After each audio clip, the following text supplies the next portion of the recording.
Allen Iverson made over $200 million during his basketball career. By 2012, he couldn't pay a $900,000 debt to his jeweler.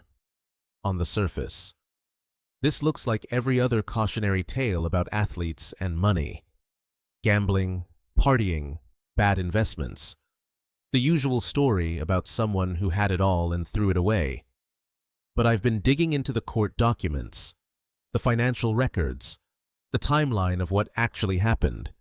And what's underneath is far more complex than the headlines suggest. This isn't a story about stupidity.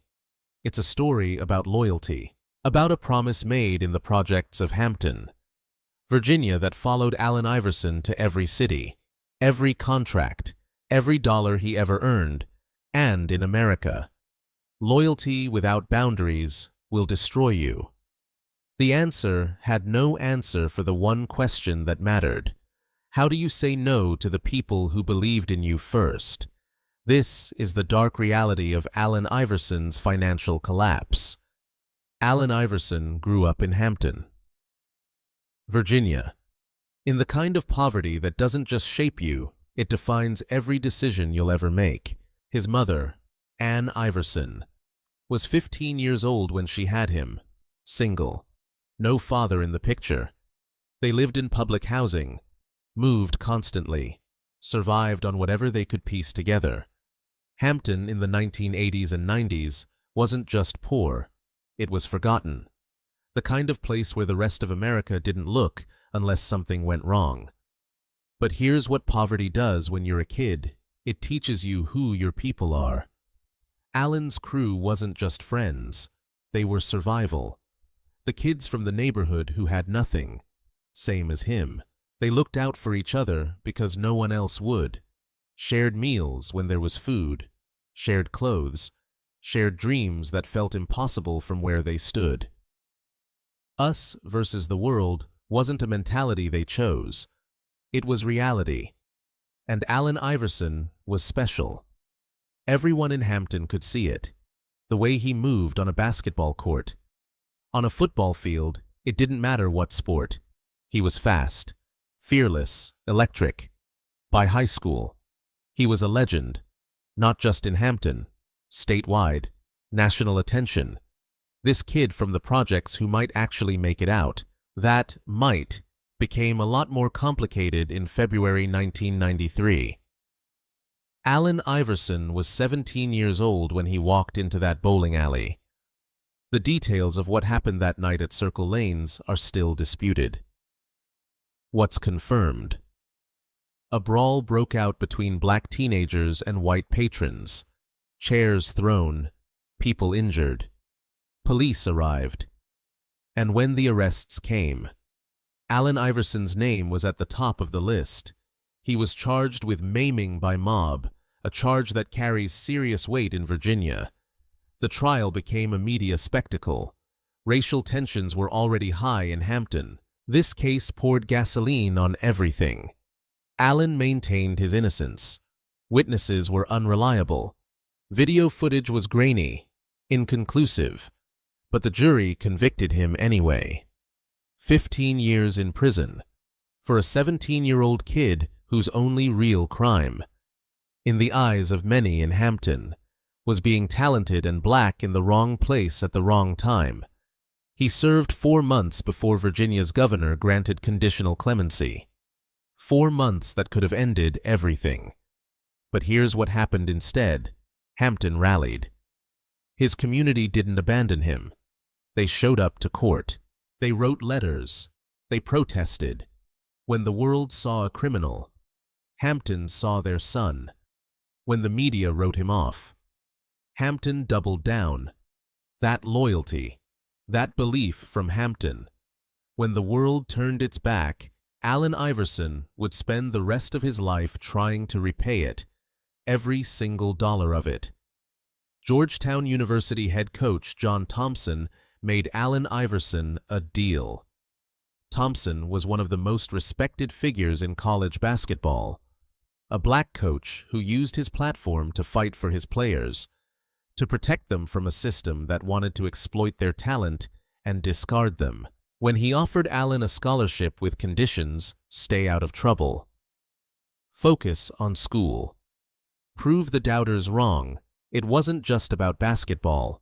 It was a lifeline. Allen took it. He moved to Washington, D.C., enrolled at Georgetown, and became a Hoya. But Georgetown wasn't a fresh start where he left Hampton behind.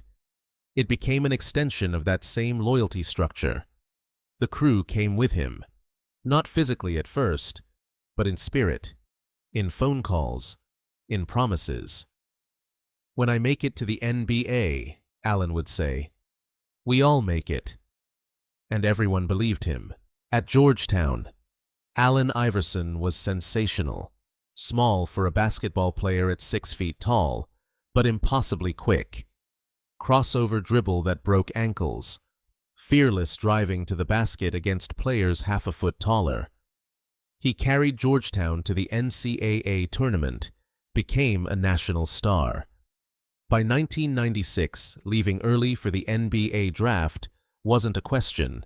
It was inevitable. The Philadelphia 76ers selected him first overall. Number 1 pick.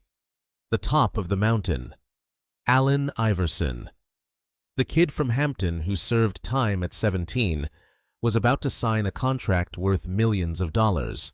The promise he made, "we all make it," was about to be tested. Because Allen Iverson was about to become rich beyond imagination. But the promise he made in Hampton. That promise had no salary cap, no luxury tax, no fiscal responsibility clause. It was absolute, and it would follow him everywhere. Allen Iverson didn't just enter the NBA in 1996. He detonated it. Rookie season with the Philadelphia 76ers, 23.5 points per game. Rookie of the Year. But the numbers don't capture what he actually did to basketball culture. The cornrows, the tattoos covering his arms, the arm sleeve that became iconic, the hip-hop persona that the NBA had spent decades trying to sanitize out of its image. David Stern's NBA wanted clean-cut professionals in suits. Allen Iverson showed up as himself, and an entire generation responded, on the court. He was electric in ways that transcended statistics. 6 feet tall in a league of giants, but he played like he was 7 feet. Crossed over Michael Jordan in his rookie year, the moment that announced he wasn't just another player. He was a cultural shift. The money followed immediately. His rookie contract. 3 years, $9 million. By 1999, the extension came 6 years, $70.9 million. Then, in 2003, 4 years, $76.7 million. Add in the veteran contracts, the final years, the international stints. By the time Allen Iverson retired in 2010, his NBA salary alone totaled approximately $154 million. But that number doesn't include the real money. In 2001, Reebok signed Allen Iverson to a deal that would define his financial future in ways no one understood at the time. The headline number. A lifetime endorsement contract worth roughly $50 million over 10 years. Then, $800,000 annually for life after that. Allen Iverson would never have to worry about money again. Reebok was betting that his cultural impact would last forever. They were right about that part. What the media didn't focus on, what wouldn't matter until much later, was a clause buried in the contract. A trust fund. $32 million. Set aside. Untouchable until Allen Iverson turned 55 in 2030. Reebok's lawyers built in protections, safeguards specifically designed to ensure that no matter what happened, Allen would have money when he was older. At the time, it probably seemed unnecessary, overly cautious. Allen was making millions per year. Why would he need a trust fund? But Reebok's lawyers knew something that Allen's circle either didn't know or didn't want to acknowledge. Athletes, especially athletes from poverty, almost always go broke. The statistics are brutal. Within 5 years of retirement, an estimated 60% of NBA players are broke or in serious financial distress. Reebok was protecting their investment. They were also, though no one knew it yet, protecting Allen Iverson from himself. This detail, this trust fund, would become the most important financial decision of Allen Iverson's life. Not because he made it, but because Reebok's lawyers made it for him. Add in the other endorsements. Reebok was the big one, but there were others. Trading cards, video games, appearances, licensing deals. Allen Iverson's face sold, his brand sold. Conservative estimates put his total career earnings, NBA salary, endorsements, all of it at over $200 million. $200 million. For a kid who grew up in Hampton projects, who wore hand-me-down clothes, who sometimes didn't know where the next meal was coming from. This wasn't just money. This was generational wealth. This was, nobody in my family ever has to struggle again, money. And Allen Iverson kept his promise. The entourage started small. 10 people, maybe. Childhood friends from Hampton, family members, people who had been there from the beginning. But here's how it works when you suddenly have $200 million and everyone you love has nothing. You buy your mother a house. Of course you do. Then your grandmother needs a place. Your cousins need help with rent. Your best friend from elementary school needs a car to get to work. Someone's going through a medical emergency and doesn't have insurance. Someone's baby needs diapers. Someone's electric is about to get shut off. And you say yes. Every time. Because these are your people. Because they were there when you had nothing. Because in Hampton, you learned that you survive together or you don't survive at all. The 10 people became 20, then 30, then 50. By the mid-2000s, Allen Iverson was supporting somewhere between 50 and 75 people at any given time. Not all of them lived with him. That's a misconception. But monthly allowances, travel expenses when they wanted to visit, housing costs, medical bills, legal fees when someone got in trouble, car payments, education expenses for their kids. When you're supporting 75 people, every dollar multiplies. Allen's personal barber from Hampton traveled with him everywhere, to every city, every game. That meant flights, hotels, per diem. The cost wasn't just the haircut, $5,000 per month. According to court documents that would surface later, the cost was the entire infrastructure of loyalty. And Allen never questioned it. This wasn't him being foolish. This was him being exactly who Hampton taught him to be. The expenses mounted in ways that would seem incomprehensible to most people.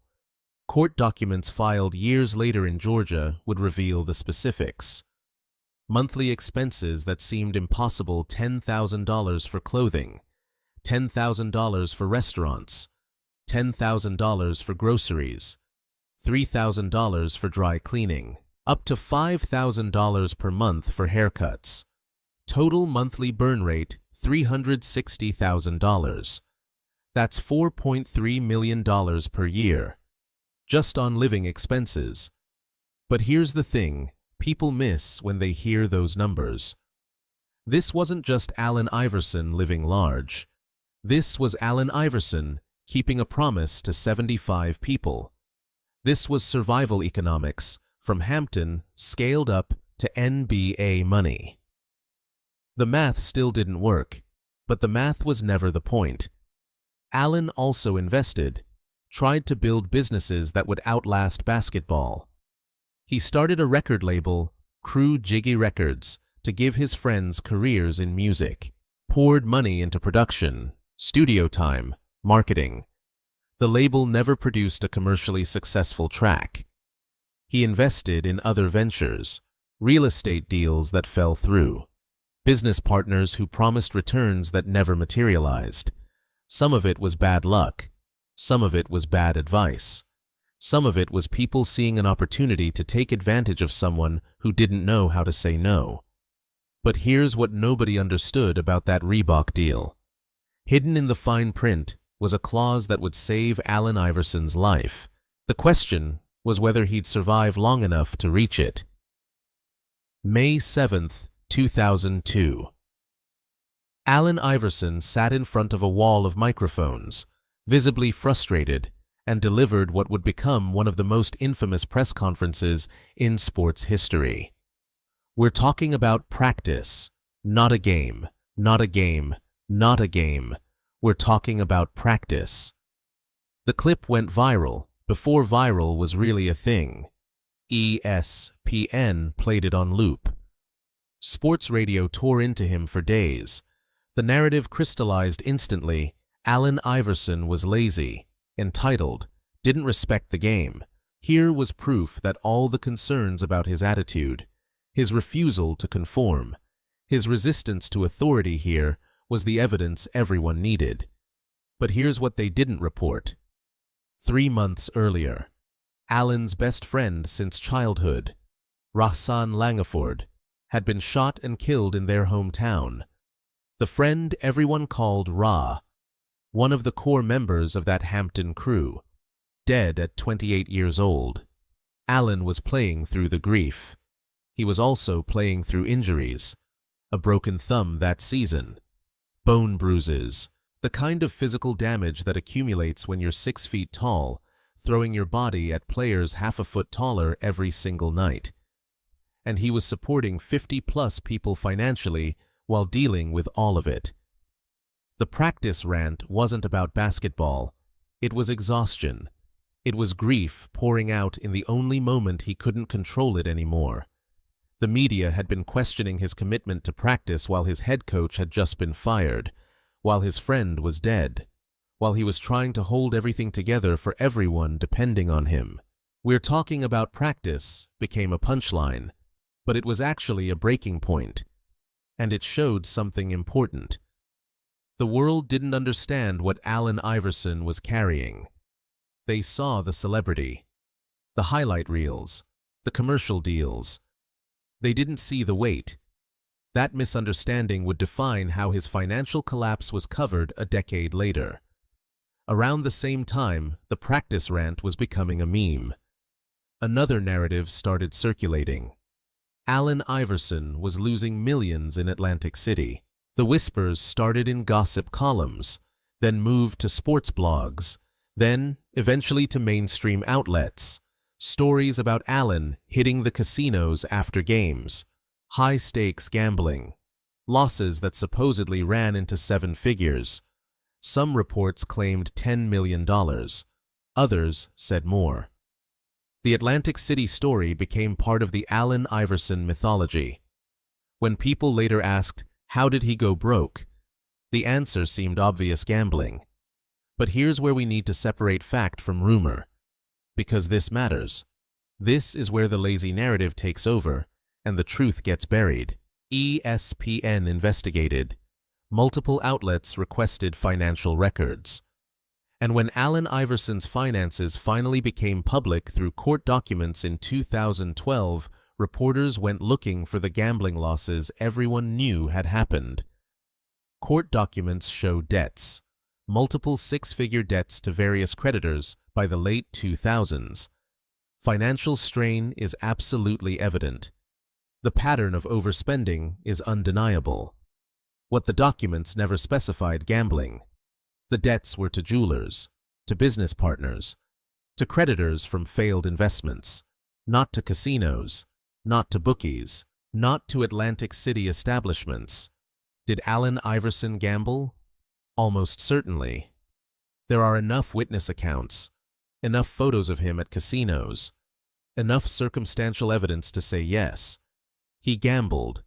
Did he lose millions specifically in Atlantic City? The verified evidence doesn't support that narrative. Multiple outlets reported the gambling losses as fact. but when pressed for sources, the trail goes cold.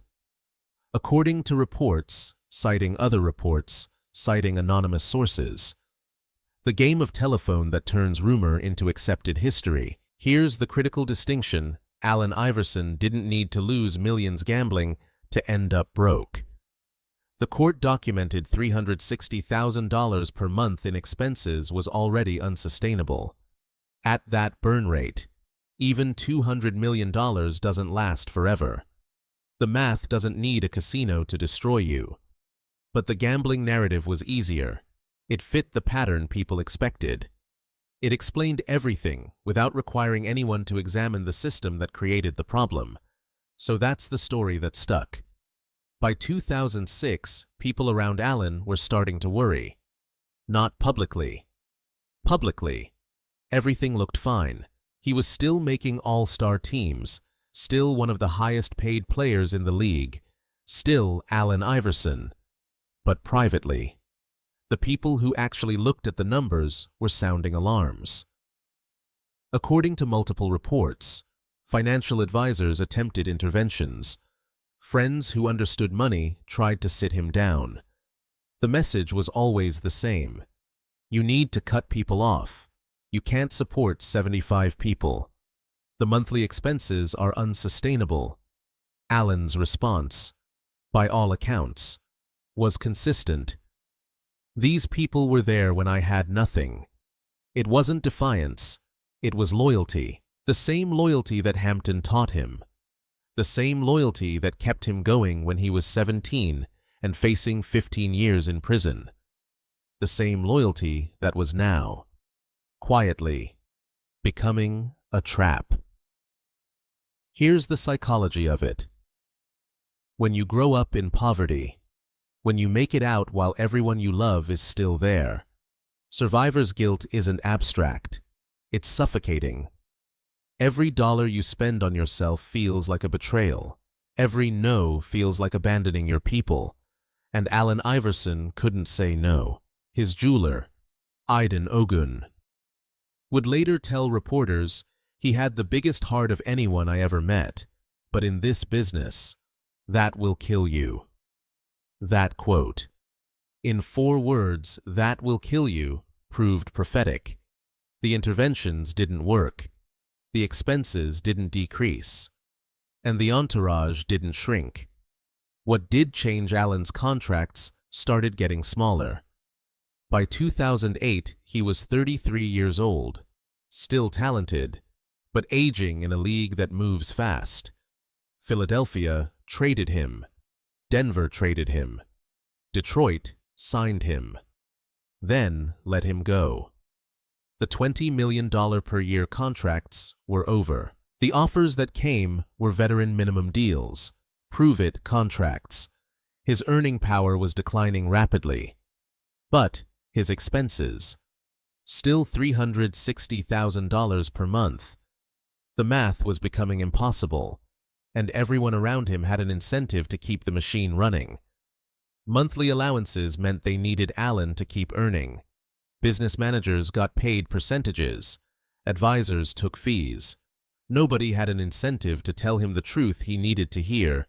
The money was running out. By 2010, Allen Iverson played his last NBA game. A brief stint in Turkey followed, but it didn't last. His basketball career, the engine that powered everything, was over, and the financial freefall was about to begin. February 2010. Allen Iverson played his final game in the NBA. It wasn't supposed to end like this. No farewell tour, no ceremony, no final speech at center court, just a quiet release from the Philadelphia 76ers, the team that drafted him first overall 14 years earlier. He tried Turkey. Besiktas offered him $4 million for 2 years, but the cultural adjustment was hard. The travel was grueling. He was 35 years old, his body breaking down after 15 years of throwing himself at players bigger than him. After 1 season, he came home. The basketball career that generated everything, the income, the identity, The platform that allowed him to keep his promise to Hampton was over. The NBA salary gone. But the monthly expenses, still $360,000. The entourage of 50 to 75 people didn't shrink just because the paychecks stopped. They still needed their allowances, still needed housing, still needed support. And Allen still couldn't say no. Reebok was still paying him roughly $800,000 per year from the lifetime deal. Sounds like a lot. It is a lot for most people. But $800,000 per year is $66,000 per month. He was spending $360,000 per month. The math was now undeniably, catastrophically broken. The money that took 14 years to earn was evaporating in months. In 2012, Aydin Ogun had a problem. Ogun owned Aydin & Co., a jewelry company in Georgia that had done business with Allen Iverson for years. Custom pieces, diamond chains, watches, the kind of jewelry that becomes part of an athlete's image. Allen owed him money, a lot of it, according to court documents filed in Fulton County, Georgia. The debt was $860,000. Ogun tried to work it out privately, attempted payment plans, gave extensions, but the payments stopped coming. So he did what creditors do when they've exhausted options. He filed a lawsuit, and when that lawsuit became public, everything changed. The media descended immediately. Allen Iverson broke. I can't pay jeweler. The headlines wrote themselves. Sports blogs ran countdowns of his career earnings next to the debt amount. $200 million earned. Can't pay $860,000.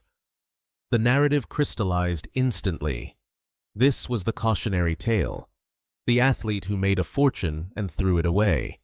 Gambling, partying, poor decisions. Everything everyone always suspected about Allen Iverson. Now confirmed. But the court documents told a more complicated story. The lawsuit forced Allen's financial records into the public domain, and what emerged wasn't just one unpaid debt. It was a complete financial portrait of unsustainable excess. Monthly expenses. Itemized. $10,000 for clothing. $10,000 for restaurants and dining. $10,000 for groceries. $3,000 for dry cleaning. Up to $5,000 per month for haircuts because his barber from Hampton traveled with him to every city.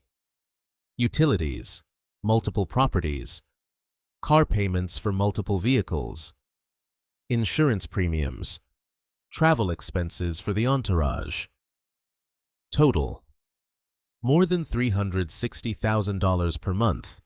That's $4.3 million per year, just to maintain the lifestyle, just to keep supporting everyone. And this is where the numbers become suffocating. Even if Allen had invested perfectly, even if he'd made smart business decisions, even if he'd never gambled a single dollar, $4.3 million per year in expenses means $200 million is gone in less than 50 years. But he wasn't 50 years old.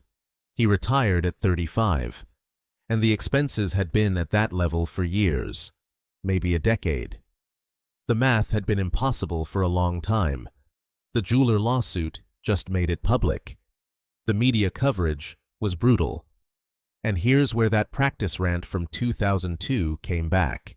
The narrative that Allen Iverson was lazy, entitled, didn't respect money, didn't work hard, it all merged with this moment. Sports commentators who'd built careers criticizing him had their "I told you so" moment. But they missed the story. Allen Iverson's financial collapse wasn't just his fault.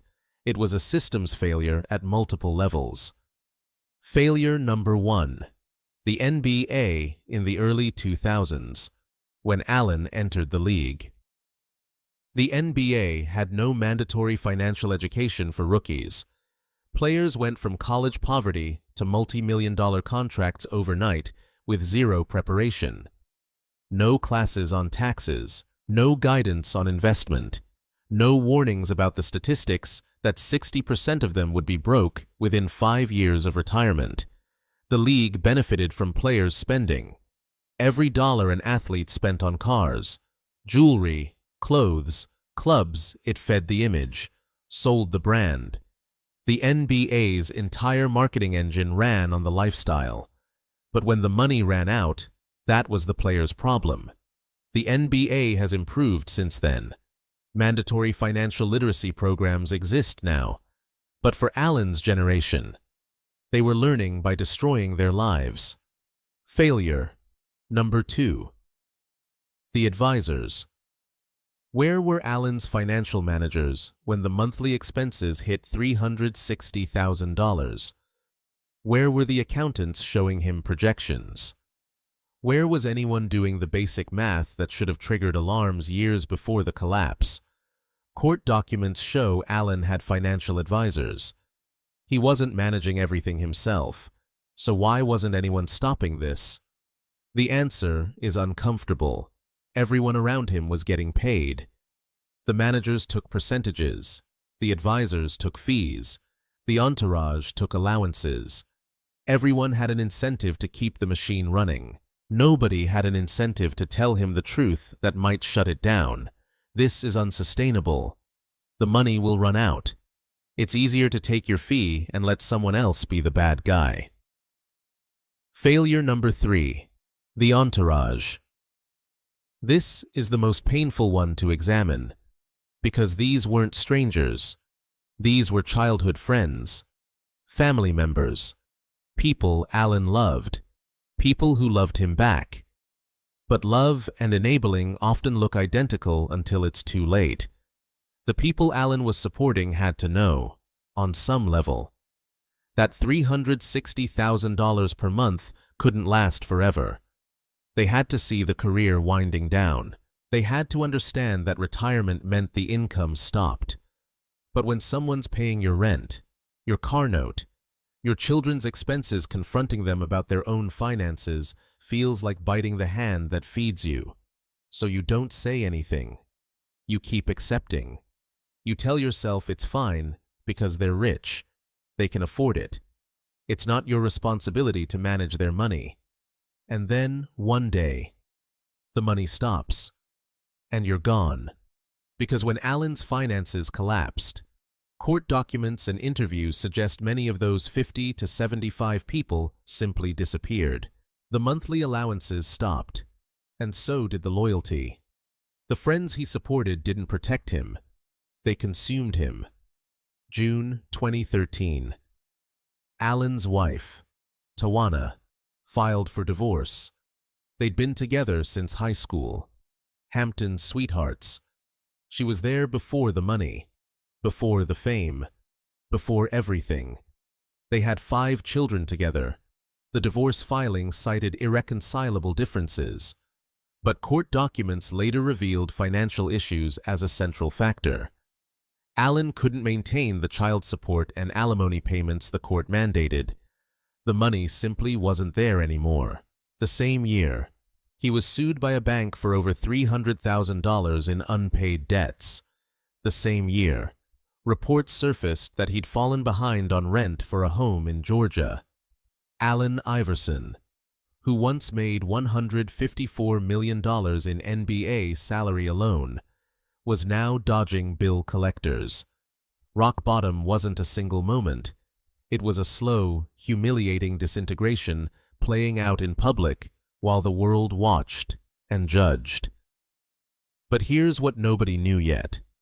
There was still one safety net, one decision made years earlier by people Allen probably never met, one clause in a contract that would save his life, and the irony of who saved him would be almost too bitter to accept.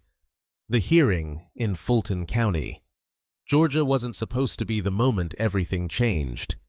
Allen Iverson sat in court, facing his creditors.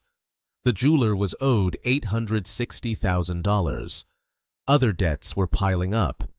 His lawyers were arguing that he simply didn't have the money, that the man who earned $200 million was, for all practical purposes, broke. The judge reviewed the financial statements, looked at the debt, looked at Allen, and then said something that nobody in that courtroom expected. "You're not broke," Allen's lawyers tried to explain. The monthly expenses, the obligations, the lack of income, but the judge cut through it. "You have $32 million you can't touch. That's different than broke." The courtroom went silent, because nobody, not the creditors, not the media, not even many people in Allen's inner circle fully understood what the judge was referencing. The Reebok Trust. Back in 2001, when Allen Iverson signed that lifetime endorsement deal with Reebok, the headline was the $50 million over 10 years. That's what ESPN reported. That's what made the news. But buried in the contract was something that seemed almost insulting, at the time a trust fund. $32 million, set aside in an account that Allen Iverson could not touch, could not borrow against, could not access under any circumstances until he turned 55 years old in 2030. Reebok's lawyers had studied the statistics. They knew that professional athletes, especially athletes from poverty backgrounds, had an overwhelming tendency to go broke. The numbers were brutal: 60% of NBA players bankrupt within 5 years of retirement, 78% of NFL players in financial distress within 2 years. So Reebok built in protections, not just for Allen's benefit, though it would save his life, but for their own investment. They needed Allen Iverson's brand to remain valuable long-term. They couldn't afford for him to become another cautionary tale that damaged their association with him. The trust was untouchable by design. Creditors couldn't claim it. Lawsuits couldn't pierce it. Not even Allen himself could access it early, no matter how desperate the situation became. It was a legal fortress built specifically to protect Allen Iverson from the one person most likely to destroy his financial future, himself. And it worked. Here's the irony that cuts deepest. The only people who protected Allen Iverson from financial ruin weren't his mother, weren't his childhood friends from Hampton, weren't his financial advisors or managers or the people he paid to guide him. They were corporate lawyers from Reebok he probably never met. They did what no one else in his life would do. They told him no, and they made it legally binding. Not his friends, who kept accepting the monthly allowances even as the money ran out. Not his advisors, who took their fees and stayed quiet while the expenses spiraled. Not the family members who depended on him but never protected him. Corporate lawyers, the same corporate entities that Allen Iverson had spent his career resisting. The same corporate image he'd fought against with his cornrows and tattoos and refusal to conform. The same corporate structure that tried to sanitize him, control him, make him more palatable. Those corporations saved him. It's a bitter truth, the kind of irony that feels almost cruel. But it's what happened. The trust didn't make Allen's problems disappear overnight. He still owed the jeweler, still had debts, still faced the divorce proceedings and the custody battles and the humiliation of his financial collapse playing out in public. But it gave him something no one else could: a floor. A guarantee that no matter how bad things got in 2012, 2013, 2014, no matter how low he fell, there would be something waiting for him in 2030. $32 million doesn't solve everything, but it's the difference between temporary hardship and permanent destruction. It's the difference between broke now and broke forever. In the years following the court revelations, Allen Iverson started talking more openly about what happened in interviews. He acknowledged the mistakes, the inability to say no, the loyalty that became enabling. He defended the decision to support his people. "I don't regret helping the people who were there for me, but also showed understanding of where it went wrong." He got sober. The drinking that had helped him cope with the pressure, the grief, the weight of carrying so many people. He addressed it, made changes. He rebuilt relationships with his children, found peace with the divorce, even as it remained complicated. And he learned boundaries. The thing he couldn't learn when he had $200 million. He learned when he had nothing. How to say no. How to help without destroying himself. How to honor loyalty without letting it consume him. The people who disappeared when the money stopped, he understood what that meant. Who people were versus who he needed them to be. By all accounts, Allen Iverson today is at peace in ways he never was when he was rich. The trust fund sits there, still untouchable, still waiting. 2030 is approaching. He'll be 55 years old. And that $32 million, the decision made by lawyers he never met. The protection he didn't ask for but desperately needed will finally be his. Not because he earned it through perfect decisions, but because someone, somewhere, understood human nature well enough to save him from it. So, what's the dark reality of Allen Iverson's financial collapse? It's not that he was stupid. It's not that he gambled everything away in Atlantic City. It's not that he was lazy or entitled or any of the things the media spent years saying about him. Allen Iverson didn't fail because he didn't care about money. He failed because he cared too much about people.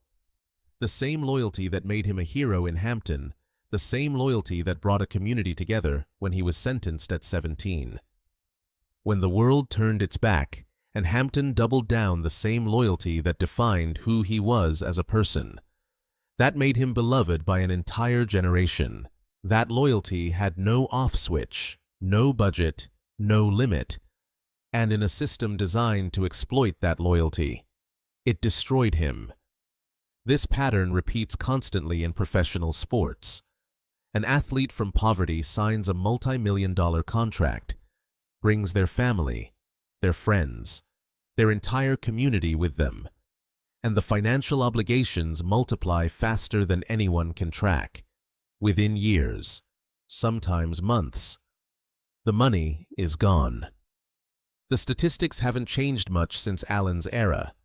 60% of NBA players still face serious financial distress within 5 years of retirement. 78% of NFL players within 2 years. The NBA has improved. Mandatory financial literacy programs exist now. Rookie symposiums address money management. Teams employ financial advisors specifically for players. But the culture hasn't changed enough. Because the real problem isn't education, it's expectation. We tell athletes to remember where they came from. We celebrate the ones who stay loyal to their roots, who don't forget the people who supported them. We write heartwarming stories about players buying their mothers' houses, taking care of childhood friends, giving back to their communities.